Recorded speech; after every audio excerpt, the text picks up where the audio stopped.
तर ठाण्यातील प्रभाग क्रमांक 18 मधून मनसेच्या प्राची घाडगेंचा अर्ज बाद करण्यात आलाय। प्रभाग क्रमांक 16 ड मधून ठाकरेंच्या शिवसेनेचे अरविंद चव्हाणांचाही उमेदवारी अर्ज निवडणूक अधिकाऱ्यांनी बाद केला। अविनाश जाधवांनी निवडणूक अधिकाऱ्यांना जाब विचारलेला आहे। जितेंद्र आव्हाडांनीही निवडणूक अधिकाऱ्यांची भेट घेतल्याची माहिती मिळाली।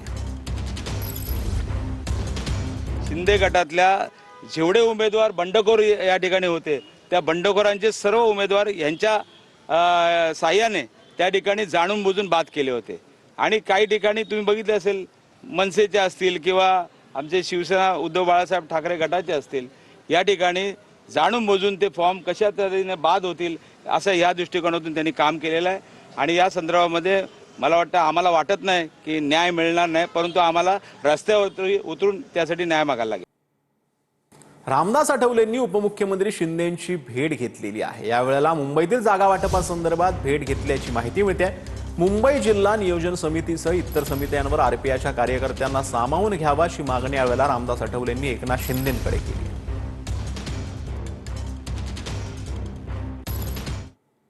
तर आता बातमी आहे जळगावमधून। जळगावमध्ये महापालिका निवडणुकीमध्ये प्रभाग क्रमांक 12 ब मधून भाजपच्या उमेदवार उज्ज्वला बेंडाळे ह्या बिनविरोध झालेल्या आहेत। भाजप कार्यकर्त्यांनी एकमेकांना पेढे भरवत यासाठी जल्लोष साजरा केला।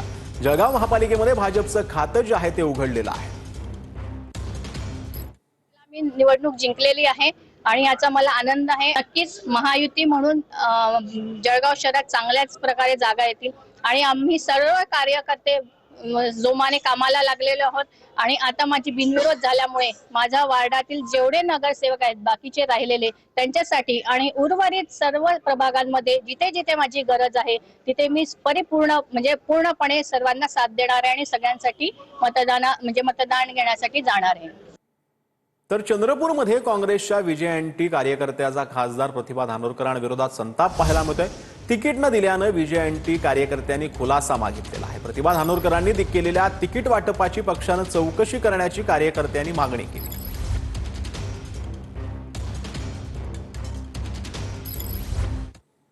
तर कल्याण पूर्वेतील प्रभाग ड मध्ये उमेदवारी अर्ज छाननीवेळी गोंधळ झाला। भाजपा उमेदवारांचा 3 अपत्यांच्या मुद्द्यावरती काँग्रेस आणि ठाकरेंची शिवसेना आक्रमक झालेली होती।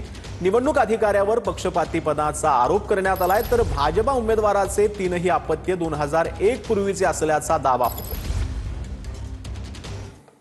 आता पण आम्ही निवडणूक आयोगाला सांगितलेलं आहे तुम्ही कोणाच्या दबावामध्ये काम करू नका। आम्ही निवडणूक आयोगाकडून अजून सुद्धा अपेक्षित आहे की ते पूर्णपणे सहकार्य करून निष्पक्ष निवडणूक लोकशाही मार्गाने होऊन देतील।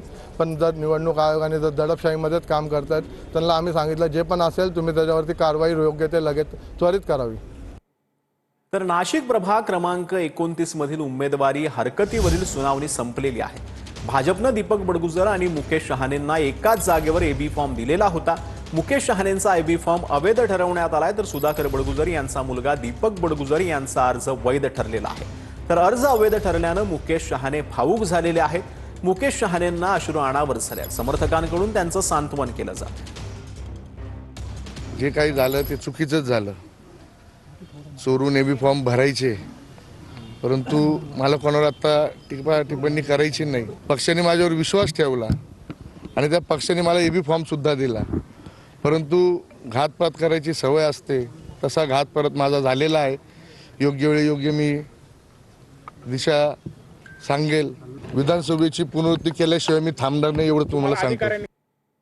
नूतन वर्ष महाराष्ट्राच्या विकासाचं नवपर्व आणणारा असेल। देवेंद्र फडणवीस यांनी या शुभेच्छा ज्या आहेत ते महाराष्ट्राला दिलेल्या आहेत। मुख्यमंत्री देवेंद्र फडणवीसांनी नववर्षाच्या शुभेच्छा दिल्यात। महाराष्ट्राच्या प्रगतीची पताका अशीच फडकत राहो अशा सदिच्छा देखील मुख्यमंत्री देवेंद्र फडणवीसांनी व्यक्त केल्यात। नववर्ष नवचैतन्य घेऊन येणारं आणि बळ देणारं ठरेल असं देखील मुख्यमंत्री देवेंद्र फडणवीसांनी म्हटलंय।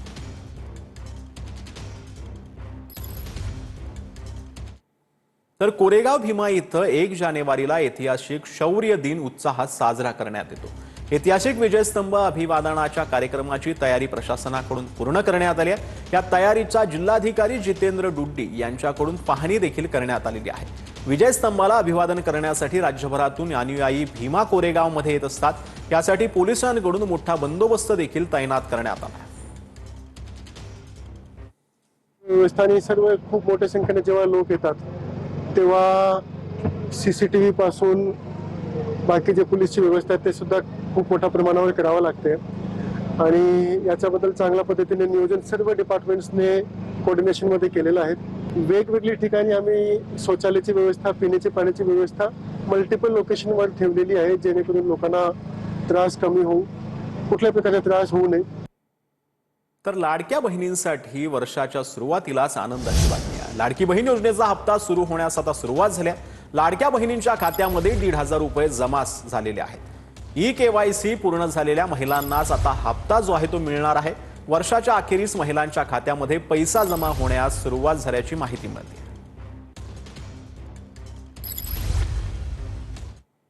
तर आणि नवीन वर्षाच्या स्वागतासाठी नाशिककरांमध्ये आपल्याला उत्साह पाहायला मिळतोय. तर दुसरीकडे याच नाशिककरांच्या सुरक्षितेसाठी नाशिक पोलीस आपल्याला रस्त्यावर उतरल्याचं पाहायला मिळतंय.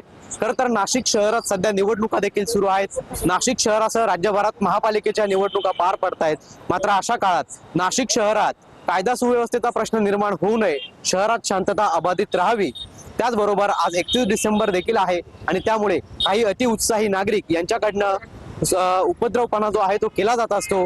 अनेक तळीराम जे आहेत, मद्यप्रेमी जे आहेत, त्या मद्याच्या नशेमध्ये आपले वाहनं जे आहेत ते सुसाट चालवत असतात. त्यामुळे पोलिसांकडनं या ठिकाणी कठोर अशी पावलं जी आहेत ती आज उचलण्यात आल्याचं आपल्याला पाहायला मिळतंय. जनतेने नवीन वर्षाचं स्वागत करण्यासाठी एन्जॉय करावा, परंतु त्यांनी कायद्याचं पालन करावं. जे कायद्याचं पालन करणार नाही त्यांच्यावर आम्ही कडक कारवाई करत आहोत. एकंदरीत या संपूर्ण पार्श्वभूमीवर पोलीस जे आहेत ते आपल्याला नाशिककरांच्या सुरक्षेसाठी रस्त्यावरती आल्याचं पाहायला मिळतंय. पवन येवले, TV9 मराठी.